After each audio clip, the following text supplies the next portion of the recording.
Yeah. So I set sail, right? Mm-hmm. And I reach India, right? Right. Wrong. Wrong. I did not reach India. I did not.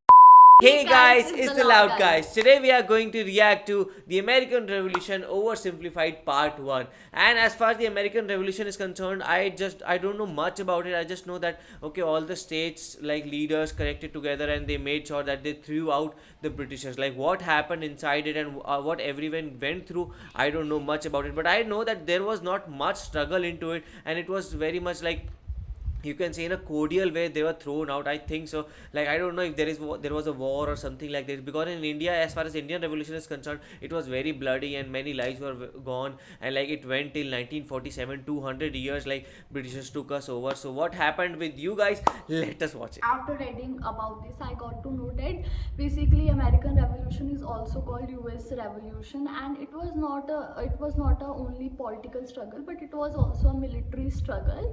And basically the main reason of the basically this revolution was the taxes which was imposed by the Britishers. And I think this video is going to be relatable for us because we are Indians. We have also faced these things, and we have because and the Britishers also imposed taxes on us. So this is going to be a very relatable and most important, very knowledgeable video. And as I haven't seen its video, this guy's video, and Partham told me that this guy makes a very interesting video. So I'm so excited to watch this video. So yeah, let's. Yeah, when I was shown this video, they were telling me that this video is made by a person like who makes very funny videos, and like he makes history very funny. So that is very entertaining, you can say, and that is very nice because history is kind of boring. You do not like to hear what happened, this and that. But if someone tells it in a very interesting way, so it is very interesting to listen to. Also, if you guys are new to the channel, don't forget to subscribe our channel. So let's watch this video. Holy smokes! Christopher Columbus, that is no way to address the King and Queen of Spain. What is wrong with you? Okay, so you know how we're looking for a new trade route to India, right? Right. And the Earth is round, right? Right. So I'm thinking we can just sail the other way around the planet, right? Yeah. So I set sail, right? Mm-hmm. And I reach India, right? Right. Wrong. Wrong. I did not reach India. I did not. Alright, get to the point. Did you know there's a whole nother freaking continent out there? Okay, and you think I should care about this? Why? Oh, I'm sorry. Did I forget to mention there's gold everywhere? Gold? Gold? Columbus landed in Central America in October 1492, and he had the time of his life. And by that I mean he went on a huge theft and murder spree. He stole gold, jewelry, people, and a hammock. And then he returned to show off all of his riches, including a few previously undiscovered items, such as tobacco, the pineapple, turkeys, and a hammock. Now I know what you're thinking, but oversimplified, Columbus didn't discover America, the Vikings did. And you'd be partially right. In the 11th century, Leif Erikson was the first European to land in America. But hey, if you love Vikings so much, then why don't you check out today's sponsor? Vikings War of Clans is a mobile game that was inspired by the famous strategy and RPG games of the 90s like Age of Empires and Civilization. Do you like building cities, collecting resources, training armies, joining a clan and going to war? Then my friends, Vikings War of Clans is for you. And what makes its world so addictive is that more than 20 million online players are constantly changing the way the game evolves by never-ending fighting over resources, forging new alliances, and competing in live events. Support my channel by downloading Vikings for free, only from my links in the description box below, and get the special bonus of 200 gold coins and a protective shield. Don't forget to look me up and join my Vikings clan under my nickname, OverSimplified. Now where was I? Oh yeah, Columbus, time of his life, hammock. And suddenly the race was on to explore and conquer the New World. After a couple centuries of warring with the natives and each other, the European powers had claimed quite a lot of land, including this area, which both the English and the French claimed as theirs. One day the French said, I'm gonna build some forts along here, and the English were like, could you not? And the French said, sorry, but no, I could not. And they went ahead and built their forts, which pissed off the English, so they sent an up-and-coming British lieutenant colonel by the name of George Washington with a combined force of British troops and Native Americans. After a short battle, the French commander said, all right, we surrender. Okay boys, pack it up, their surrender. Oh, sorry, was I not meant to split his head open with a tomahawk? Don't worry, it's not like this will start a 7-year-long major global conflict. And what happened next was a 7-year-long major global conflict, which Great Britain won. At the peace negotiations, Spain gave up Florida, while France gave up all of its territories in North America. But Britain's victory came at a cost, a £60 million cost. They were now broke, in a lot of debt, and had to come up with some way to repay it. So they went to the colonies and said, okay, listen up. So a huge part of the war was spent protecting you from the French, and now we have no money because of it. So I'm not sure what you're saying here. Pay me. Okay, so we spent a lot of money protecting you from the French, right? Right. And now we're broke. That certainly is a pickle. Listen to me. We spent all of our money protecting you, and now we need money. You need. You have to Can you give me. please pay us back some money? Yeah. No. No. Okay, we're just going to go ahead and tax you. In 1764, Britain introduced the Sugar Act, forcing the colonists to import sugar and molasses exclusively from the British and to pay duties on them. Then a year later, they introduced the extremely controversial Stamp Act, and it worked a little something like this. Hello, shopkeep. Hello, Mr. Bungleberry. Here's the deed for your new shack. Stamp. That'll be 3 pence, please. Wait, what was that? It's the new tax. I get a stamp on any paper or documentation I make, and you have to pay for it. Would you like to see this pamphlet that explains everything? Yes, please. Okay. Stamp. 2 pence, please. This is awful. You know what? Just give me a deck of cards so I can go gamble my pain away. Okay. Okay, stamp. No. No, don't. No. Don't do it. Stamp. Stamp. Obviously, the colonists were like, hey, my dudes, this new tax legislation right here, this is BS. Until now, they had enjoyed relative freedom to rule themselves, and now suddenly Britain was asserting its control. They were especially unhappy because they didn't have any representatives in the parliament that was levying taxes on them. So they protested. Orators gave fiery speeches. British goods were boycotted, and anyone loyal to the British found themselves increasingly harassed. The whole thing actually began to take quite a toll on British business, and after just a couple years, the British were forced to repeal the Stamp Act. But we still desperately need money. What should we do? We could try taxing the colonies. Great idea. Wait, didn't we literally just try that and it failed miserably? Man, look at me. I look fabulous. Have you ever seen such a handsome boy? No siree, Georgie. No way. You're the handsomest, smartest, most popular king that ever lived. And everybody Narcissist. likes you. You're doing such a good job. Your Majesty? Oh, you're still here.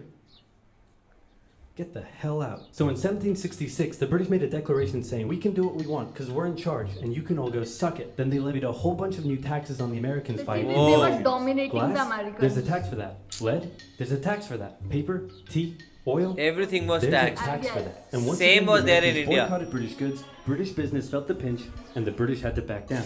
Alright, this is ridiculous. They're my colonies, and I have to be able to assert my control. Repeal all the new taxes except for the one on tea. Also send 1,000 troops to Boston to take control. Oh, and make the colonists pay for them. And as British troops arrived, the tension in Boston was palpable. You could cut it with a knife, and it was all about to come to a head. On March 5th, a band of local patriots began heckling a British guard at the customs house. More and more Americans joined in the heckling, while more British troops turned up in support of their comrade. Snowballs were thrown at the British. The snowballs turned to rocks, the rocks to oyster shells. The soldiers, outnumbered, panicked. One thing leads to another, and you can see where this is going. Open fired.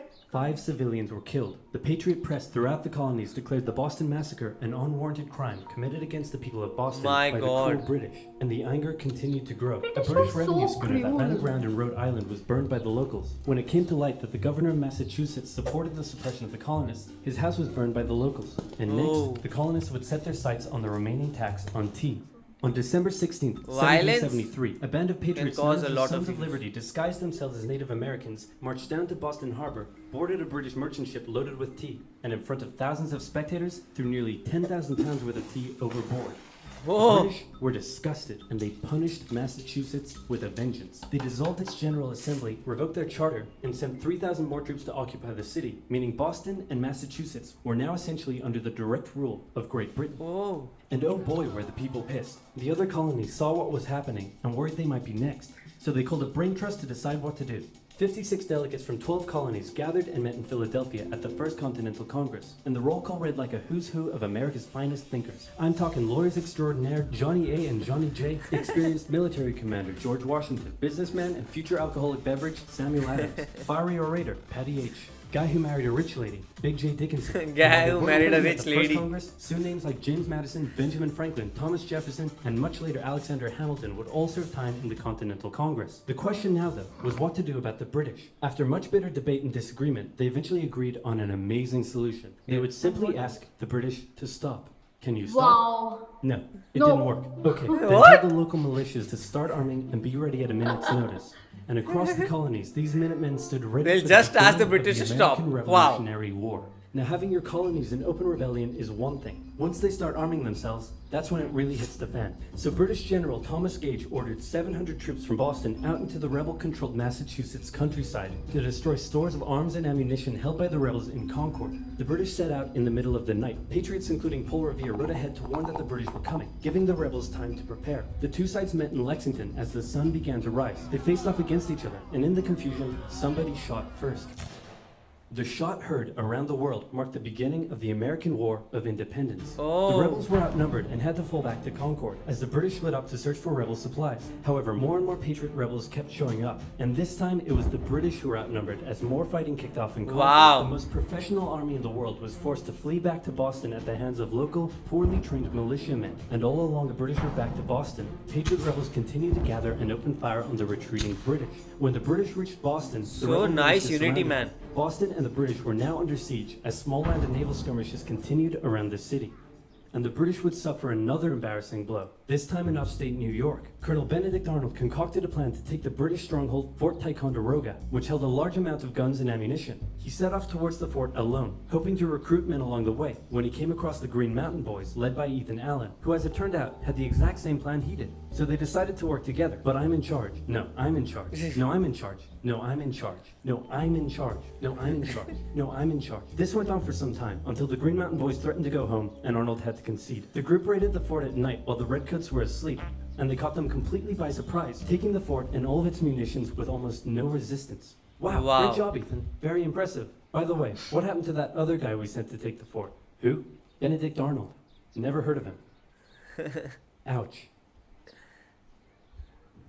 What the fuck? Nobody knew what was going on. The colonies were in open rebellion, and for now, they even seemed to be winning. So King George fired General Gage, replaced him with General William Howe, and ordered the rebellion to be put down immediately. Okay, the British are definitely going to retaliate for all of this, so we should probably put together a proper army. First, we need to pick a commander-in-chief, and I think we can all agree that that job should go to the man, the myth, the legend, George Washington. My friends, I am humbled and honored that you would consider me for such an important role. I did not expect for this. All right, you've been showing up in a military uniform every day for the last 10 months. We all know you wanted this, so cut the crap, George. Dude. Uncool. So Washington began his journey up to Boston to take command of the newly established Continental Army, just as the British made their first major attempt to break the siege. They made plans to take the high ground on Bunker Hill, but spies warned the Continentals of the British plans, so they fortified Bunker Hill and set up defensive positions on nearby Breed's Hill. The day of the battle came, and as the British advanced, a barrage of Continental gunfire was opened up on them.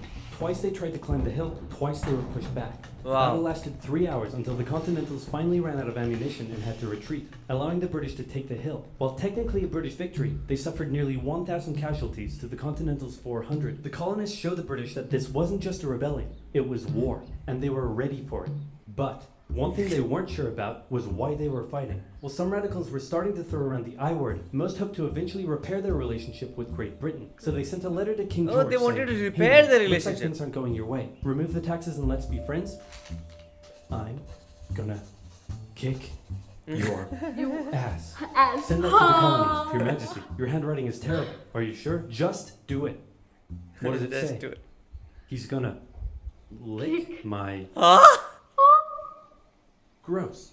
So for the remainder of the year, small engagements continued to occur around the colonies. The British burned down the towns of Falmouth, Massachusetts and Norfolk, Virginia as revenge for earlier anti-British incidents. These actions played right into the hands of Patriot propaganda. Overseas, the British were seen as brutes, and the French and Spanish would soon begin sending supplies to the rebel cause. During this time, there was also minor fighting going on between Patriot and Loyalist militias in the southern colonies. Benedict Arnold was still on a mission to win some personal glory for himself, so he headed up an attempt to invade Canada in a two-pronged attack. The Continentals managed to capture some British forts and the city of Montreal, but a harsh snowstorm with some smallpox on the side saw them defeated and pushed back at Quebec City, and they were forced to retreat all the way to Fort Ticonderoga. Speaking of which, remember all those guns and ammunition? Well, this guy's got a plan for what to do with them. He uses oxen to drag 120,000 pounds of artillery for 2 months through the harsh winter, 300 miles all the way to Washington and his Continental Army surrounding Boston. Wow. Boom. Washington's got himself some big guns, which is fortunate because up until now his army had been suffering through the cold winter, not knowing when the siege would end. Now they could make a move. Washington wanted to launch a full assault on the city, but his junior officers felt the British were too fortified, and to his credit, Washington was great at hearing and taking on board the ideas of others. Instead, the Continentals worked through the night, setting the guns up on Dorchester Heights, overlooking the city, and when dawn broke and the British saw the guns, they knew they were toast. Their positions were completely exposed. It was checkmate. They had no choice but to abandon the city. 120 120 ships carried 9,000 redcoats and 2,000 loyalists away to an unknown fate, and Washington had his first victory of the war. Washington Nice. then moved his army to New York, knowing that when the British returned, they would probably land there. In the meantime, a friendly-looking old man by the name of Thomas Paine had written and published a pamphlet called Common Sense, in which he advocated for total independence from Great Britain. It spread across the colonies like wildfire, and to this day remains the best-selling title in America. It was read Wow. aloud in taverns and meeting halls, and brought the idea of independence into the mainstream. Congress began to seriously consider the idea. Thomas Jefferson was selected to write up an official Declaration of Independence, and he went hard, writing that all men are created equal, with certain inalienable rights, including life, liberty, and the pursuit of happiness. Of course, Jefferson had over 100 slaves, but we don't have to talk about that. On the 2nd of July, Congress voted unanimously in favor of independence, and John Adams declared that the 2nd of July would go down as the most remembered day in American history. Then a couple days later, independence actually came into effect.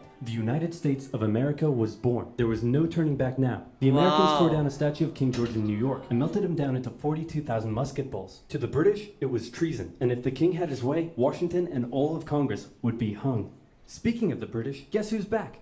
The king sent an intimidating force of 130 warships and 25,000 men to New York. Washington knew that taking on the most powerful military in the world wouldn't be easy. The British set up camp on Staten Island as the Americans dug into defensive positions around Brooklyn Heights, waiting for an attack to come. But the British just waited, wearing down their opponent's nerve while building their own strength. At one point, they launched a big scary artillery barrage and then said, you know, if I was you right now, I'd probably sue for peace. But Washington told them to shove it. The Americans kept holding out for what was coming, and when they finally hit, they hit hard. 15,000 British troops approached the American position, and the two sides fired on each other in massive rows. But what the Americans didn't realize was they were only fighting a decoy. The main British force was going around to flank the Americans from behind, and when they arrived, they inflicted heavy casualties. The Americans panicked and retreated back to Brooklyn Heights, where they then found themselves trapped between the British army and the river. It looked as though the war was already lost, but luckily, instead of attacking, the British decided to dig in for a siege, and then a thick fog set in, allowing Washington's army to escape across the river. Wow, unimpeded. you have The luck British on your continued to side chase when you and work engage hard. the Americans up Manhattan, and the Americans suffered defeat after defeat after defeat. It was a disaster. Washington's leadership was called into question, as thousands of American POWs were left to rot as traitors. Washington's army fled through New Jersey all the way down to Pennsylvania. Rarely had an army been so badly beaten, yet survived to fight another day.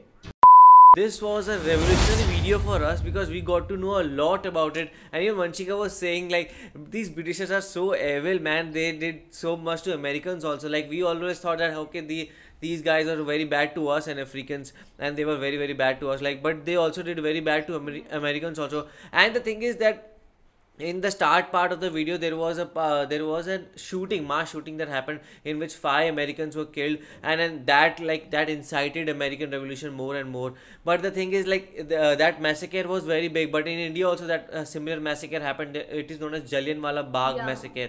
In that, like, they opened fire at anyone, and like it just showed like they did not treated us like a normal humans. They treated us like second class citizens. That's the way they killed us, and that's the way they just berated the lives of the people. And it was about 500 to 1,000 people that were killed in that massacre.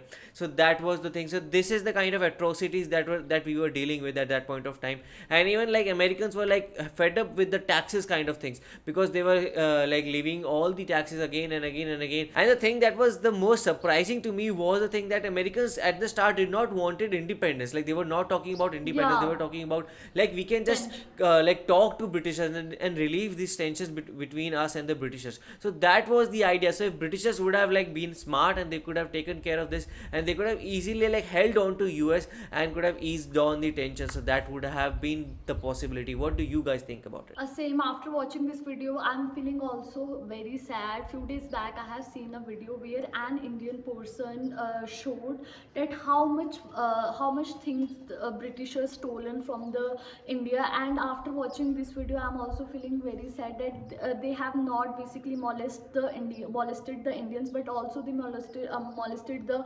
Americans. And as Padram told, that I also didn't get it, that how Americans couldn't talk about the basically independence. They were saying that they just wanted to be a friends with Britishers. That was a very basically shocking moment for me. And basically Britishers molested the Americans as they can, and they put they impose the taxes on every little things. They also impose the tax in the a tea also. So that was a very bad part for me, and they were very, britishers were very cruel, and they were very stubborn. After getting the independence, they were also planning the things, which was very bad part. And basically in this way we can say that britishers were very stubborn, and they just wanted to basically do what is beneficial for them. Basically they didn't have any humanity. So I'm feeling very bad after watching this video. But on the same side, I'm also happy to watch the video, because finally the Americans got independence from the Britishers. And to be honest, literally like the video, and I'm so excited to watch its second part. Yeah, so I hope we're gonna watch its second part. Yeah, I too want to watch the second part also. And the thing is, like, the way America bounced back, like today, America is the biggest military power, and like Britishers is UK is nowhere compared to what America is. As if military is only the thing is that is concerned. So that is the way it bounced back, and this now it is the strongest country in the world. So what do you guys think about it? Do let us know in the comment section below. So do like, share, and Subscribe. bye.